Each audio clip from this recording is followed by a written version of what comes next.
오늘은 어린이 주일입니다. 그래서 우리 유치부, 우리 또 아동부 아이들과 함께 예배드릴 수 있어서 감사합니다. 우리 교회의 비전 가운데 가장 큰 비전, 또 우리 교회의 설립 목적 가운데 가장 큰 목적 중에 하나가 다음 세대를 구속사의 주역으로 세우는 것입니다. 민족 복음화와 세계 선교도 있지만 진짜 중요한 것은 다음 세대입니다. 한마디로 우리 교회가 인재산실의 터가 되는 교회입니다. 우리 세대가 아무리 번영하고 축복을 받아도 다음 세대를 올바르게 세우지 못한다면 그것은 재앙에 가깝습니다. 모든 민족, 모든 족속, 모든 가정은 다음 세대 자녀들에게 교육을 시키고 모든 투자를 합니다. 그러나 많은 경우에 그것을 열매로 맺지 못하고 생각으로 구호로 또 몇 번 시도해보는 것으로 끝나는 경우가 많습니다. 제가 이 말씀을 준비하면서 우리 교회가 앞으로 다음 세대를 위해서 포커스를 맞추고 나아가는데 정말 다음 세대를 역사의 주역으로 섬기는 이 일에 우리가 뜻을 정했으니까 아무리 어렵고 힘들어도 열매를 맺기까지 단순하게 무식하게 가야겠다. 다시 한번 결단하고 이 일을 다 이루기까지 도전하기를 원합니다. 오늘은 어린이 주일로 다음 세대를 세우기 위해서 가장 중요한 텃밭인 가정에 대한 설교를 하고자 합니다. 말씀의 제목은 가문의 물줄기를 바꾸자입니다. 저를 한번 따라서 하겠습니다. 시작. 가문의 물줄기를 바꾸자. 아멘. 다시 한번 외쳐보겠습니다. 시작. 가문의 물줄기를 바꾸자. 아멘. 모든 교육의 시작은 가정입니다.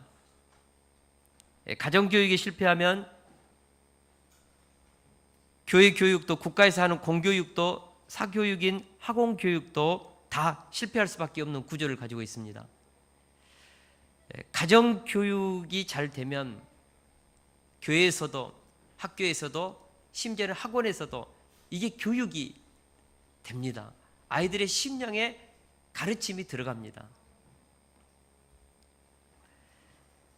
가정교육이 모든 교육의 키입니다. 핵심입니다. 그래서 우리는 가정에서 참교육, 진리교육, 품성교육, 자녀들에 대한 비전교육, 가정에서 이루어져야 합니다. 왜 유대인들이 이렇게 위대한 민족이 될 수 있었을까? 가정교육의 승리입니다.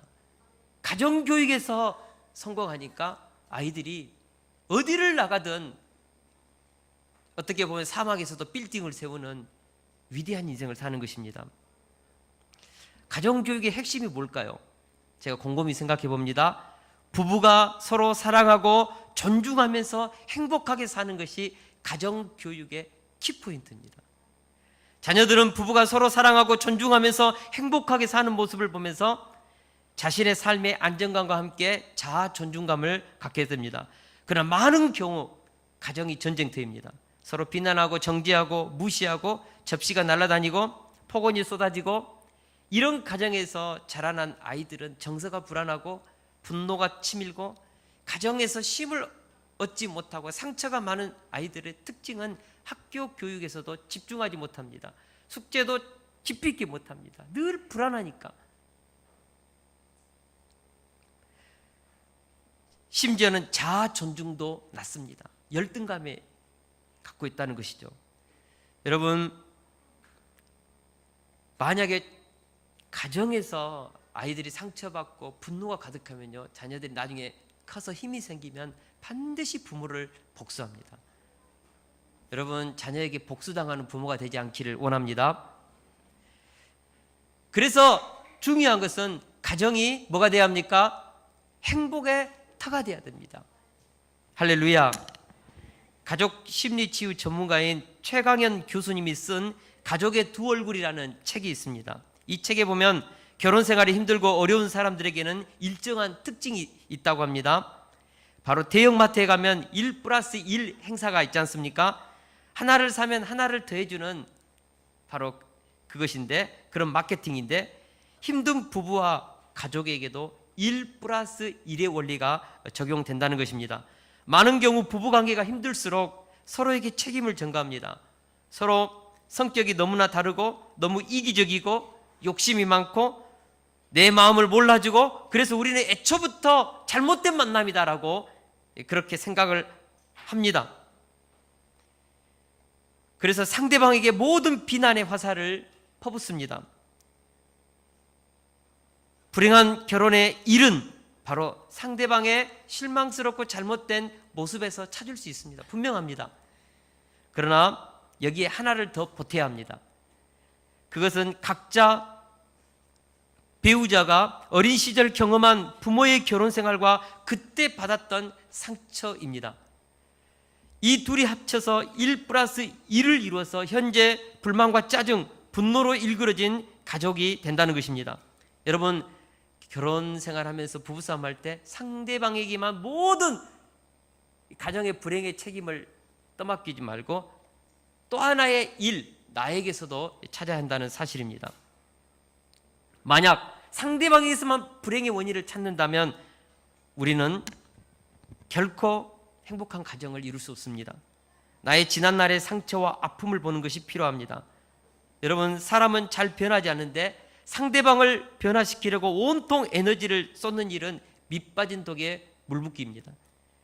내가 갖고 있는 나머지 일, 이것을 살피고 내 안에 있는 잘못된 부모로부터 받아왔던 상처들, 양육 패턴들, 내 속에 응어리졌던 것들을 내가 먼저 풀면서 내가 변할 때, 그럴 때 우리는 상대방도 이해하고 아름다운 가정을 이루어갈 수 있습니다. 가정을 이루신 부부께 제가 권면합니다. 상대방을 바꾸기 위해서 노력하지 마십시오. 상대방을 바꾸기 위해서 지적하고 가르치고 화내지 마십시오. 싸움만 일어날 뿐 결코 고쳐지지 않습니다. 왜냐하면 그것은 그 사람이 가지고 있는 그 상처, 습관, 내가 불만을 갖고 있는 그의 그 정말 부정적인 모습들은 다 어렸을 때 몸에 밴 습관입니다. 몸에 밴 상처, 몸에 밴 무의식적인 사고가 구조화되었기 때문에, 그래서 어떤 상황, 어떤 주제가 주어지면 그 사람은 그 문제에 대해서 자동적으로 반응합니다. 보편적으로 우리의 의식은 우리의 사고와 행동을 통제할 수 있습니다.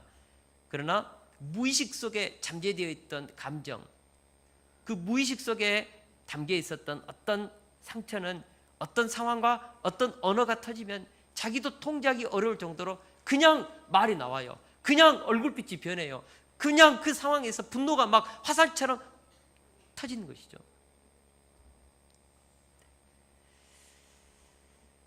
자동적 반응이라고 그럽니다. 이것을 보고 내 의식 통제가 안 된다는 것이죠. 여러분, 정말 의식으로 통제할 수 없는 무의식적 행동이 나올 때가 많습니다. 자신도 못 고치는 그런 무의식적인 행동, 그런 환경만 되면 나도 모르게 터져버리는 감정, 그것을 고칠 수 있다고요? 내가? 불가능합니다. 고칠 수 있다는 것은 착각입니다. 일평생 싸움만 일어납니다. 중세시대 한 신비주의자가 이런 고백을 했다고 그래요. 젊은 시절에 나는 혁명가였고 하나님께 대한 나의 기도 또한 혁명적이었다. 주님, 내게 세계를 변화시킬 수 있는 능력을 주옵소서. 그러나 바꿀 수 없었습니다. 그래서 중년이 되어가면서 기도 제목이 바뀌었습니다. 주님, 나와 접촉하는 사람들, 내 가족과 친구들만이라도 변화시킬 수 있는 은혜를 허락해 주신다면 정말 만족하겠습니다.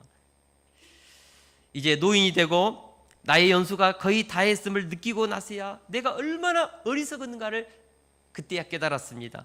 이제 나의 유일한 기도는 이것입니다. 주님, 나 자신을 변화시킬 수 있는 은혜를 주옵소서. 노년이 되어서야 깊이 깨달은 진리였습니다.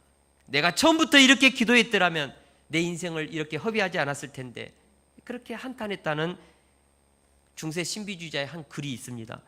이 이야기는 우리에게 사람을 바꾼다는 것이 얼마나 어려운지에 대해서 말해주고 있습니다.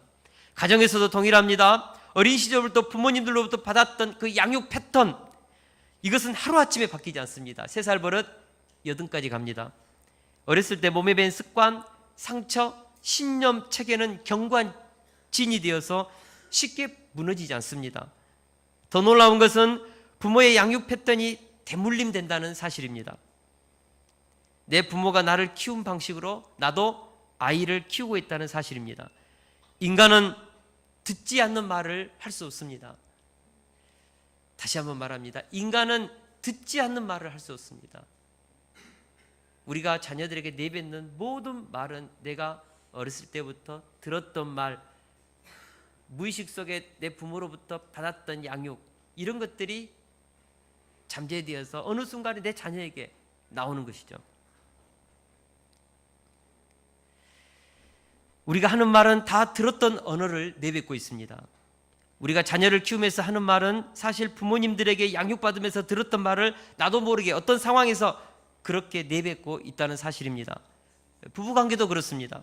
남편은 남편대로 자신이 자라왔던 양육 패턴에서 배웠던 생각과 언어와 습관을 가지고 아내를 대하고 있습니다. 아내는 자신의 부모님으로 배웠던 양육 패턴에 따라서 남편을 대하고 자녀를 대합니다.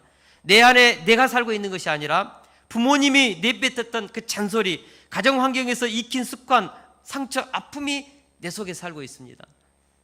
그래서 우리가 어떤 상황에서 자동적으로 반응하는 행동은 대부분 과거의 기억, 교육, 경험 등이 지속적으로 반복되어 학습된 결과물로 오랜 기간에 걸쳐서 이런 조건이 주어지면 이런 반응, 저런 조건이 주어지면 저런 반응이라는 도식이 생긴다는 것이죠.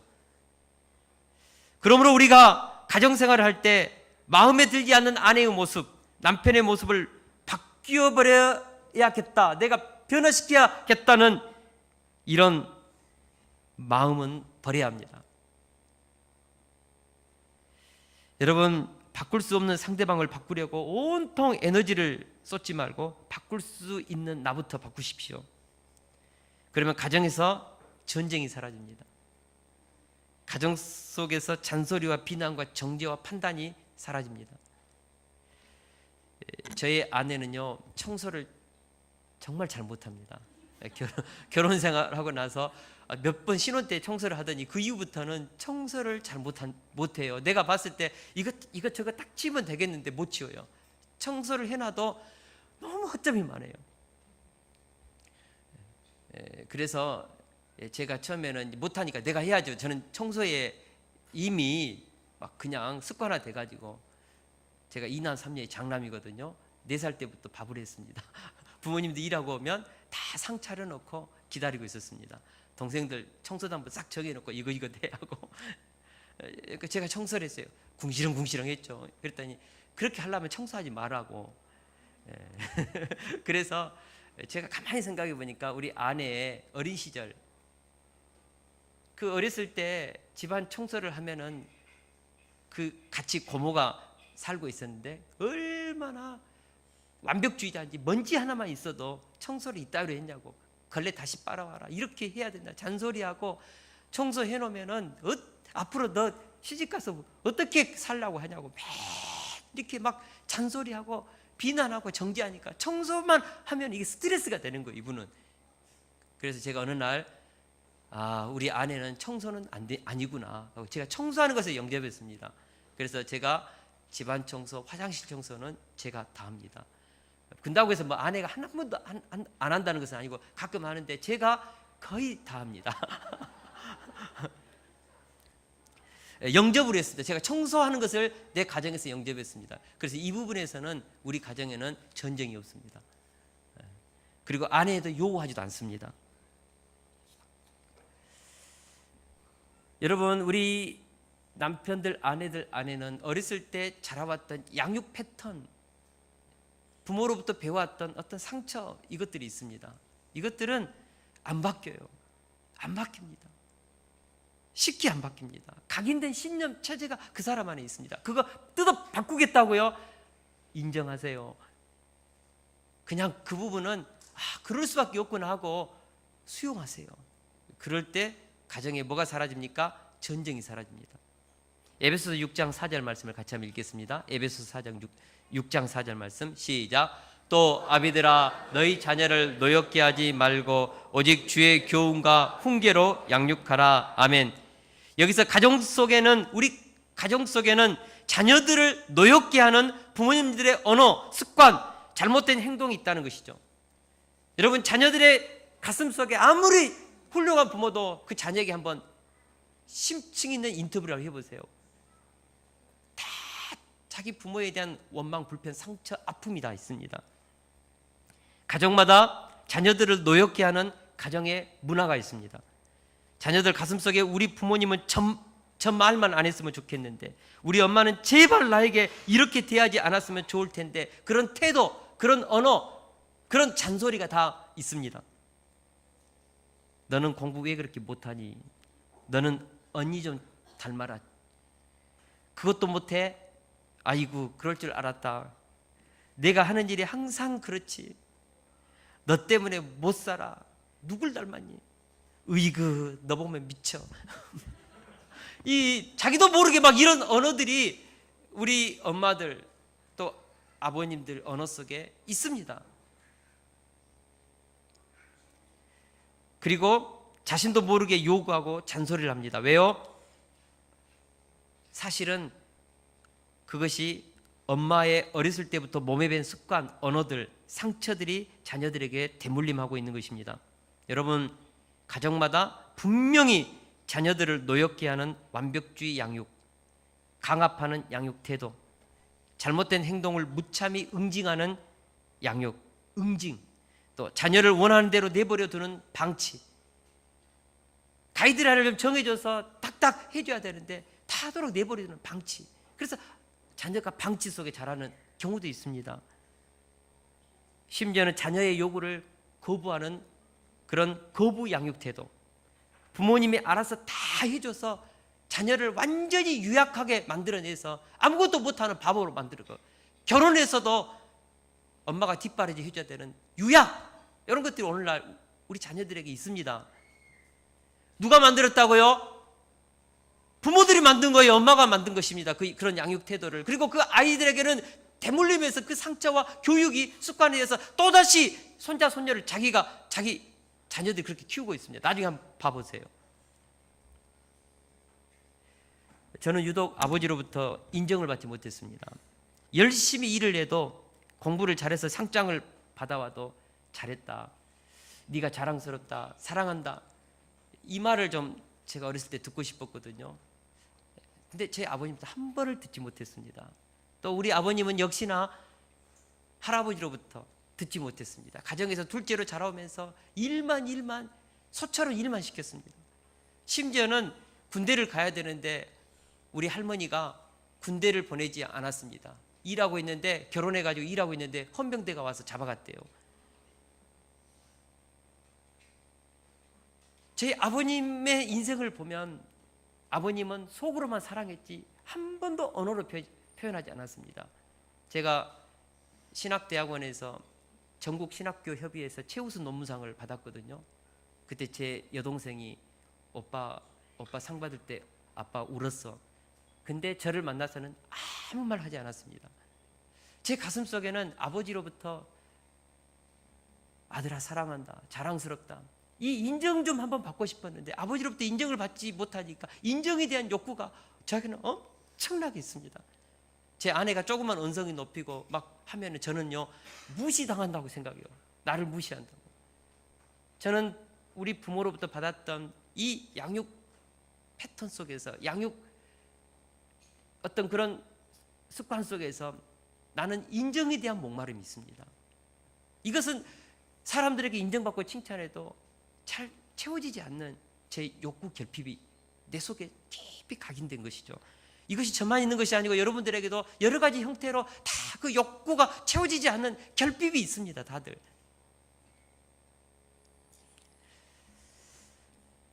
그렇습니다. 우리가 가족 안에서 어떤 관계를 맺고 어떤 감정을 경험하였는가는 평생 동안 간직될 감정의 그 채널을 고정시키게 만든다는 사실입니다. 어린 시절 경험한 외로움이 평생 지속되는 이유가 여기에 있습니다. 어린 시절에 경험했던 그 두려움이 평생 동안 따라지는 이유가 거기에 있습니다. 어렸을 때 경험했던 그 불안이, 상처가 평생을 따라다녀요.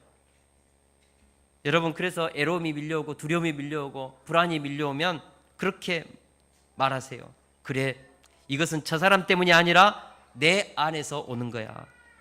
나도 모르게 어린 시절 가족 안에서 관계 패턴과 감정 채널을 반복해서 재경험하고 있는 거야. 저 사람 때문이 아니야. 이런 환경 때문이 아니라 어렸을 때 부모의 양육 태도에서 내 속에, 무의식 속에 감추어진 상처라고 우리가 생각해야 합니다. 상대방을 아무리 원망하고 상대방에서 찾아도요, 해결되지 않습니다. 그렇게 해서 스스로 설득하고 순간 치밀어 오는 외로움과 불안을 잠재우고 통제할 수 있어야 합니다. 이것이 이해가 되고 설득이 되면 우리는 가정 안에서 흘러왔던 잘못된 전통, 잘못된 습관, 잘못된 성격을 치유할 수 있습니다. 저를 한번 따라서 하겠습니다. 잘못된 양육 패턴을 대물림하지 않겠습니다. 여러분, 부모로부터 잘못된 양육의 이 패턴, 이것을 내 자녀에게 대물림하지 않겠다고 결단해야 합니다. 결단해야 합니다.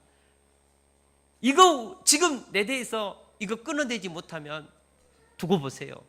내 자녀가 또 내 손자 손녀를 그렇게 양육하고 있습니다. 잔소리하고 또 그 말로 그냥 그렇게 교육하고 있다니까요. 그래서 가문의 물줄기를 바꾸겠습니다. 오늘 선언할 수 있기를 축원합니다. 골로새서 3장 9절에서 10절 말씀을 같이 한번 읽겠습니다. 시작. 옛사람과 그 행위를 벗어버리고 새 사람을 입었으니 이는 자기를 창조하신 이의 형상을 따라 지식에까지 새롭게 하심을 입은 자니라. 아멘. 우리는 그리스도 안에서 옛사람과 그 행위를 벗어버리고 새 사람을 입었습니다. 이제 더 이상 과거의 삶을 살아서는 안 되는 것입니다. 과거의 상처가 오늘 현재의 내 삶을 지배하게 해서는 안 되는 것이죠. 과거의 습관이 오늘 내 가정에 살아서 부부관계를 힘들게 해서도 안 되는 것입니다. 부모님에 의해서 조건화된 나, 과거의 환경에 의해서 만들어진 이 나를 버리고 복음 안에서 변화되는 새로운 자아, 새로운 삶의 행실을 가지고 가정을 세워야 한다고 믿습니다. 무엇보다도 우리가 옛사람과 그의 행위를 벗어버리고라고 했는데 이제 우리가 새로운 존재가 되었는데 여기 보면 뭐가 없습니까? 자기를 창조하신 이의 형상을 따라 새롭게 하심을 입었어요. 근데 뭐가 없죠? 새로운 행위가 없지 않습니까? 이 새로운 행위를 우리가 이제 만들어내야 합니다. 새로운 습관, 새로운 문화, 새로운 언어, 새로운 내 삶의 전통을 우리가 만들어내야 합니다. 무엇보다도 가정 속에 행복의 문화, 진리의 문화, 소통의 문화, 친기격동의 칭찬의 문화 우리가 만들어내야 한다고 믿습니다. 과거에서 흘러오는 악습, 과거의 상처에서 흘러나오는 분노, 비난, 판단의 언어 이제 끊어내야 한다고 믿습니다. 더 이상 대물림되는 상처가 내 자녀에까지 흐르도록 하는 일을 지금 내 대에서 멈춰야 합니다. 그리고 새로운 축복의 물줄기를 만들어내야 한다고 믿습니다. 새로운 가문의 물줄기를 바로 우리 대에서 만들어내기를 원합니다. 저는 우리 세숫교회 가정에 대한 기도 제목이 있습니다.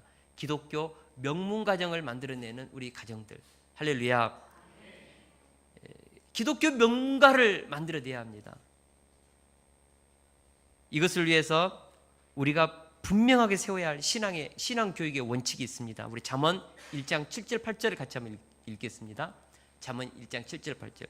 7절에서 8절입니다. 시작. 여호와를 경외하는 것이 지식의 근본이거늘 미련한 자는 지혜와 훈계를 멸시하느니라. 내 아들아, 내 아비의 훈계를 들으며 내 어미의 법을 떠나지 말라. 아멘. 우리가 분명하게 가정마다 세워야 할 신앙의 교육의 원칙은 하나님을 경외하는 데 있습니다. 하나님을 경외하도록 가르치는 것. 이것이 뭐라고요? 지식의 근본이라고 했습니다. 하나님을 경외하면 모든 사물을 꿰뚫을 수 있는 지식이 그 밑바탕에 생긴다는 것입니다. 여러분, 그래서 우리가 자녀들을 양육하고 교육할 때 모든 것을 하나님의 영광을 위해서요. 할렐루야. 공부도 하나님의 영광을 위해서, 결혼도 하나님의 영광을 위해서, 운동도 하나님의 영광을 위해서, 돈을 벌어도 하나님의 영광을 위해서, 밥을 먹어도 하나님의 영광을 위해서, 사나 죽으나 하나님의 이름과 그 영광을 위해서, 우리의 삶의 모든 영역을 하나님을 경외하는 것에 포커싱을 맞추고 하나님의 영광을 위해서 내가 살아가고 우리 자녀들을 살게 한다면, 여러분, 우리 자녀들의 인생 가운데 놀라운 행복의 문이 저는 열린다고 믿습니다. 왜 하나님을 경외하게 가르치는 것이 우리 자녀들의 인생을 행복하게 할까? 하나님이 누구십니까? 천지를 창조하신 창조주이십니다. 역사를 주관하시는 분이십니다. 인생의 생사화복의 주권자 되십니다. 그분을 만나게 하고 그분을 붙잡고 그분을 우리 자녀들이 깊이 있게 하나님을 아는 지식을 얻게 되면요, 우리 자녀들의 인생 가운데 어마어마한 통찰력이 열리고 영안이 열립니다. 내가 누구인지를 깨닫게 되고 역사가 뭔지를 알게 되고 인간관계를 어떻게 맺어야 할지를 깨닫고 하나님의 불꽃 같은 눈동자 앞에 살아가니까 거짓되고 진실되지 못한 것에 대해서는 끊임없이 스스로 회개하고 돌이키고 끊고 정직하고 신실하는 모든 밑받침이요, 양심보다 더 우리를 무섭게 쏘아본 것이 하나님의 불꽃 같은 눈입니다. 그 눈앞에서 살도록 하면 사람이 없는 곳에서도 우리 자녀들 하나님을 두려워하면서 거룩하게 살 수 있습니다. 어렵고 힘들면 부모님이 안 도와줘도 무릎 꿇고 살아계신 그 하나님 앞에 자신의 인생의 문제를 풀 수 있는 힘이 생깁니다. 우리 자녀들 하나님 만나게 해야 합니다. 할렐루야. 하나님을 아는 지식을 갖게 해야 합니다. 할렐루야. 여호와를 경외하는 것이 지식의 근본이라고 했습니다. 미련한 자는 이것에 대해서 이런 지혜와 훈계를 멸시합니다. 내 아들아, 자녀들아, 너의 아비의 이 하나님에 대한 지식에 대한 훈계를 듣고 내 어미가 가르쳐준 하나님의 그 율법을 따르라. 떠나지 말라. 다시 말하면 우리가 하나님을 경외하도록 우리 자녀들을 가르치면 자녀들의 인생이 대박납니다. 저는 우리 자녀들의 삶을 지켜보면서 그것을 경험했습니다. 그래서 저는 우리 신앙교육의 우선순위는 자녀 교육이 아닙니다. 저는 우리 교회에서 진짜 신앙교육의 우선은 학부모님들을 먼저 가르쳐야 합니다. 뭘요? 하나님의 말씀을. 그래서 출애굽기 복음 12강, 성경 66권, 맥잡기, 성경 통독. 우리 교회는 계속해서 하나님의 말씀을 가르치는데 부모들이 성경 말씀을 알아야죠. 그래서 자녀들에게 가정 예배를 할 때 성경적인 사고와 가치관을 가지고 사상을 가지고 자녀들하고 토론할 수 있어야 합니다. 유대인들은 부모가 아이들과 식탁에서 학가다를 하는데 모든 토대가 모세오경입니다. 이 모세오경을 가지고 인생의 모든 문제를 같이 토론하고 모세오경에서 답을 찾아가고 모세오경에서 답이 없으면 모세오경을 적용했던 역사서를 보면서 또다시 우리의 역사 속에는 어떻게 모세오경이 적용되었는지 찾아보는 것이죠. 그래서 아이들이 하나님의 말씀에 기초해서 자신의 인생을 스스로 풀고 해답을 얻고 살아가도록 가르친다는 것이죠. 부모가 그런 실력을 갖춰야 합니다. 그래서 나중에 저희 교회는 모세오경반을 만들려고 그러거든요. 그래서 모든 인생의 사건을 성경적인 관점으로, 하나님의 구속사적인 관점으로 사건을 해석할 수 있는 힘을 부모들이 갖춰야 되고, 자녀들을 교육할 때 자녀들이 그렇게 자신의 인생의 문제와 사건을 풀 수 있도록, 하나님의 성경적인 관점에서 풀 수 있도록, 자신의 과거를, 상처를, 아픔을 하나님의 구속사적인 관점에서 볼 수 있도록 우리가 가르쳐야 합니다. 하나님을 경외하는 사람에게 주어진 최고의 축복은 저는 성경적인 사고 전환이라고 봅니다. 인생을 살아가는 사람들에게 가장 중요한 근원은 생각입니다. think, 어떻게 생각할 것인가. 사람은 생각 하나에 살고 생각 하나에 죽습니다. 스치는 작은 생각 하나가 그 사람의 인생을 바꾸기도 하고 죽이기도 합니다. 생각은 그 사람의 인생을 움직이는 힘입니다. 또 생각은 그 사람의 미래를 이끄는 동력입니다. 생각을 잘해야 합니다. 목숨을 걸고 우리는 긍정적인 생각을 해야 합니다. 뭘 걸고요? 생명을 걸고. 무슨 생각이에요? 긍정적인 생각해야 합니다. 왜요? 생각이 우리 인생을 끌어가니까, 우리 미래를 끌고 가니까, 생각 잘해야 하니까. 스치는 작은 생각 하나도 우리는 성경적인 관점에서 생각을 하려고 몸부림을 쳐야 합니다. 자동적인 사고 속에서, 부모님들이 키워왔던 양육 패턴 속에서, 조건화되고 환경화 속에서 만들어진 경험을 가지고 생각하는 것이 아니고 성경 66권에 기초된 진리를 가지고 생각하고, 그래서 진리가 너희를 뭐합니까? 자유케 하리라. 여러분, 진리를 가지고 생각해야 합니다. 할렐루야. 스치는 생각이라고 다 그 생각 가지고 살지 마세요. 심지어는 내 친구가 혹 내 스승님, 선생님이 했던 말이라도 그것이 부정적이고 내 삶을 죽이는 거라면 그 생각 왜 받아들입니까? 제가 예전에 말했어요. 생각은 몇 가지가 있다고요? 3가지가 있습니다. 생각이 난다. 나는 것은 뭐예요? 과거에 경험된 생각이 나요. 또 하나는 생각이 든다. 드는 것은 뭐예요? 외부에서 쑥 갑자기 들어오는 생각들입니다. 또 하나는 생각을 한다. 여러분, 한다만 뭡니까? 의지를 가지고 내 스스로 생각을 하는 주체가 생각을 한다예요. 우리는 생각난다, 생각이 든다, 이걸로 살면 인생 망합니다. 생각을 해야죠. 어떻게 해요? 성경 중심적으로 생각을 해야죠. 의지를 가지고 결심을 하고 생각을 해야죠. 왜 나는 들은 생각을 가지고 고민하고 밤새도록 남들이 던져주는 그 생각을 가지고 씨름하고 잠 못 자고 고통하고 슬퍼하고 아파합니까? 그것이 진리입니까? 생각은 주체는 난데 왜 그 생각 속에 함몰됩니까? 우리가 생각을 할 때 성경 중심적인 생각을 내가 해야 합니다. 생각의 주체는 내가 돼야 합니다. 할렐루야. 생각이 바뀌면 뭐가 바뀌죠? 감정이 바뀝니다. 여러분, 감정은 생각 속에서 나오는 것이죠. 그래서 생각이 바뀌면 감정이 바뀌어요. 감정이 바뀌면 뭐가 바뀝니까? 언어가 바뀝니다. 여러분, 감정이 뒤틀리면 말이 곱게 안 나와요. 근데 감정이 부드러워지면 언어가 바뀝니다. 언어가 바뀌면 뭐가 생기죠? 습관이 생깁니다. 행동이 바뀝니다. 행동이 바뀌면 습관이 바뀌고, 습관이 바뀌면 뭐가 바뀌죠? 성품이 바뀌고, 성품이 바뀌면 언어가 바뀝니다. 운명이 바뀝니다. 그 운명을 바꾸는 가장 첫 시발점은 뭐죠? 생각입니다. 여러분, 생각 잘해야 합니다. 할렐루야. 그래서 우리는 끊임없이 성경을 읽고 성경적인 생각을 해야 합니다. 진리를 가지고 생각해야 합니다. 그래서 우리 교회는 학가다를 합니다.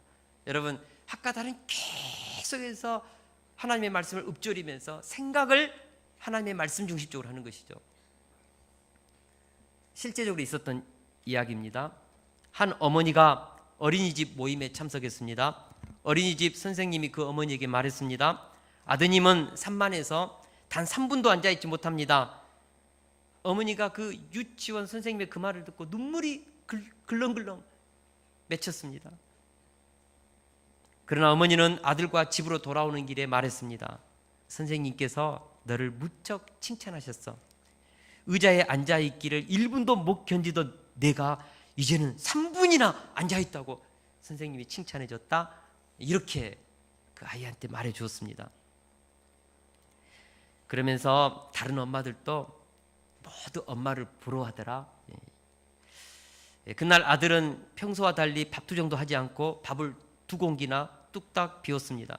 시간이 흘러서 아들이 초등학교에 들어갔고 어머니가 학부모 회의에 참석했을 때 또 담임 선생님이 말하는 것입니다. 아드님 성적이 너무나 안 좋아요. IQ 검사 한번 받아보세요. 그 말을 듣자 어머니 눈에는 눈물이 정말 그때는 쏟아졌습니다. 하지만 집에 돌아오는 길에 아들에게 그렇게 말했습니다. 선생님께서 너를 믿고 계시더구나. 넌 결코 머리 나쁜 학생이 아니라고. 네가 조금만 열심히 노력하면 네 짝꿍이 21등인데 그 짝꿍을 네가 좀 제칠 수 있겠다고 하더라. 그렇게 말해 주었습니다. 어머니 말이 끝나자 어두웠던 아들의 표정이 환하게 밝았습니다. 훨씬 착하고 의젓해지는 듯 했습니다. 아들이 중학교 졸업할 쯤에 담임 선생님이 또 말했습니다. 아드님 성적으로는 명문고등학교 가기 힘듭니다. 이 말을 듣고 어머니는 교문 앞에 기다리고 있던 아들과 함께 집에 돌아오면서 이렇게 말했습니다. 담임 선생님께서 너를 무척 자랑스럽게 생각하시더라. 내가 조금만 더 노력하면 명문고에 들어갈 수 있다고 하셨어. 아들은 끝내 명문고에 들어갔고 뛰어난 성적으로 졸업을 했습니다. 그리고 아들은 마침내 명문대학 합격 통지서를 받았습니다. 아들은 대학 입학 허가 도장이 찍힌 우편물을 어머니 손에 쥐어드리고는 엉엉 울면서 다음과 같이 말했다고 합니다. 어머니, 제가 똑똑한 아이가 아니란 거 저도 잘 알아요. 어머니의 격려와 사랑이 오늘 저를 만들어냈다는 것도 알아요. 어머니 감사합니다. 그 어머니를 안고 그렇게 울었대요. 우리가 잘 아는 경찰대 교수님이시고 현재 국회의원이신 표창원 의원에 대한 실화입니다. 표창원 의원의 어머니는 자녀를 살리는 생각을 지속적으로 한 것입니다. 스치는 부정적인 생각, 교육 전문가라는 학교 선생님의 말까지도 긍정의 언어로 소화시켰던 것이죠. 상황에서 나오는 부정적인 에너지를 긍정의 에너지로 바꿔버린 것입니다. 그래서 아들에게 계속해서 긍정과 희망의 에너지를 공급해 준 것이죠. 뭐가요? 이분이 그렇게 생각한 거예요. 상황은 그렇지 않습니다. 여러분, 생각을 우리가 성경적으로 해야 합니다. 성경은 할 수 있거니 무슨 말이냐, 믿는 자에게 능치 못할 일이 없느니라. 구하라 주실 것이요, 찾으라 찾아드릴 것이요, 문을 두드리라 그러면 너에게 열릴 것이다. 부정의 말이 하나도 없습니다. 성경적인 관점으로 우리 자녀들을 보는 것입니다. 여러분, 인간은 하나님께서 창조하실 때 하나님의 형상으로 존귀하게 보배롭게 어마어마한 창조적인 능력을 다 부여했습니다. 여러분, IQ만 있는 것이 아니고 EQ도 있고 음악하는 그런 능력도 있고 인간관계도 맺는 것, 그런 IQ도 있고 그런 머리도 있고 공부하는 분야가 다르지 다 사람마다 제각기 각자마다 준 재능, 은사, 능력이 다 있습니다. 우리는 오로지 하나 수리적인 논리 여기에만 포커싱을 맞춰서 그 사람의 능력을 평가하는데 여러분 다 우리 자녀들, 아이들에게는 능력이 다 있습니다. 우리가 자녀들을 키울 때 최고의 거짓말은 공부 못한다는 거짓말입니다. 공부 못하는 것이 아니고 우리 아이들 다 잘해요. 수학만 못하지 음악을 어마어마하게 잘하는 아이도 있고요. 음악은 못하고 수학도 못하는데 운동은 엄청나게 잘하는 아이가 있습니다. 근데 그런 모든 능력이 어느 경지에 올라가면요 다 똑같아집니다. 공부 못한다는 말 절대 하지 마세요. 우리가 표창원 어머니처럼 우리 자녀들을 존귀하게 여겨야 합니다. 위대하게 봐야 합니다. 하나님이 창조하신 그 모습대로 보시기에 심히 좋은 아이로 우리가 봐야 합니다. 할렐루야. 부탁드립니다. 자녀들이 부모의 꿈이 되지 말아야 합니다. 저를 한번 따라서 해주세요. 자녀들이 부모의 꿈이 되어서는 안 됩니다. 자녀가 부모의 꿈이 될 때 자녀도 죽고 부모도 죽습니다. 그러면 자녀는 뭐가 돼야 됩니까? 자녀는 자녀의 인생을 살도록 해야죠. 왜 부모의 꿈이 자녀에게 전수됩니까? 왜 내가 못 이루는 꿈을 자녀가 이루어야 됩니까? 자녀들이 부모의 꿈이 되어서는 안 됩니다. 자녀들은 자녀들만의 인생을 살아갈 자신들의 인생이 있습니다. 그것 우리가 터치해서는 안 됩니다. 제가 우리 바울이가 이번에 아프리카 모로코 7월 8일 날 가게 되는데 사실 군대 전역하고 나서 1년 휴학시켰거든요. 야, 뭐 대학 뭐 가봐야 일찍 졸업해 뭐가 있냐. 휴학하고 집에서 신앙생활 다시 하고 영어 좀 하고 1년 휴학하고 이번에 복학했어요. 근데 이번에 모로코 3주 동안 갔다 오더니 성령이 참 안 간다고 했거든요. 근데 자꾸 하나님께서 불을 내려서 본인의 말하면 불 받았대요. 그래가지고 올 여름에 또 1년 동안 갔다 오겠대요. 모로코. 제가 처음엔 반대했습니다. 아내도 반대하고. 근데 하나님이 우리 아들에게 준 감동이라면 우리가 수용하자. 아들의 인생인데 하나님이 부르셨는데 우리가 어떻게 막냐. 그래서 지금 기도하고 있습니다. 우리 자녀들의 인생을 부모들이 꿈이 되면 부모님들의 생각, 부모님들의 계획, 부모님들이 가지고 있는 기준, 부모님들의 어떤 경험 다 자녀들에게 주입되어서 자녀들이 가지고 있는 어마어마한 창조성과 창의력과 그가 펼쳐야 될 그 미래의 잠재성을 다 죽이는 것이죠.